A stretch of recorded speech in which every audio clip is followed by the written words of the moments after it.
nagkasagutan sa Senado dahil sa pagtanggi ni Jojo Nones na sagutin ang tanong kaugnay ng pag-abuso umano nila ni Dodi Cruz kay Sandro Mulak. Yan ay matapos na emosyonal na idetalye ni Sandro ang bahagi ng sinapit sa dalawa. Nakatutok si Sandra Aguinaldo.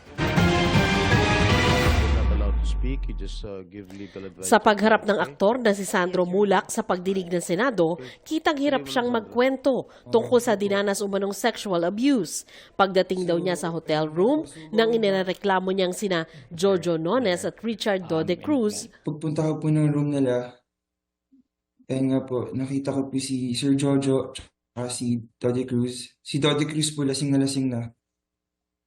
Pinakilala po ako ni Sir Jojo, so tumayo po si Dode sa bed. Tapos pinakilala po ako ni Sir Jojo na si Sandro to, anak ni Nino, magaling na artista to, magaling na kontrabida to, ikakas ko to soon.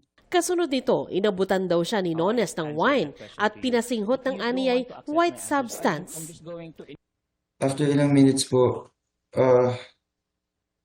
hinila nga po ako ni Sir Jojo sa kama. Then, si Dode Cruz po,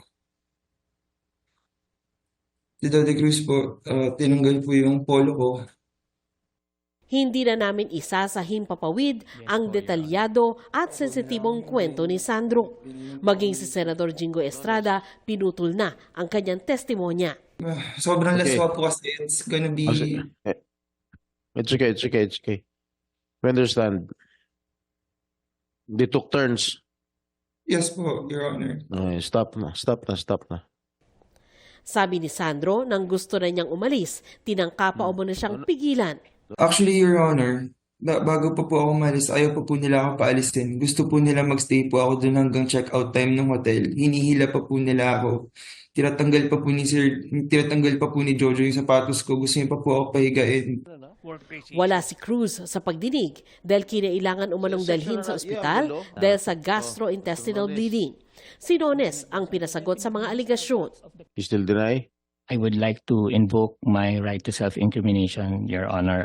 Since the case is already in the DOJ, we will answer there. Did not mention the name. Gamit din ang karapatang yan, hindi sinagot ni Nones ang marami pang tanong ng senador.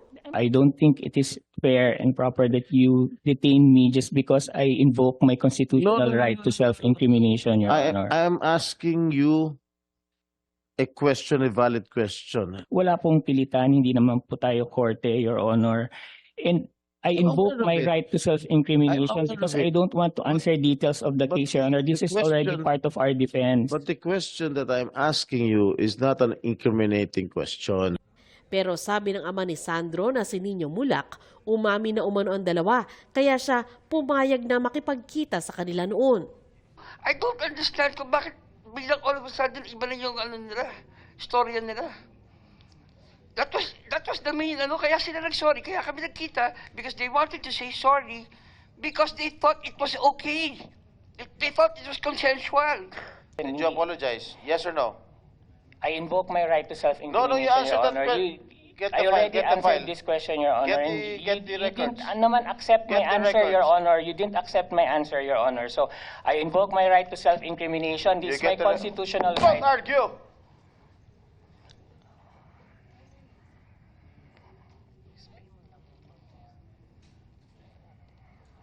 Ikaw na nga ang ikaw pa mayabang dito.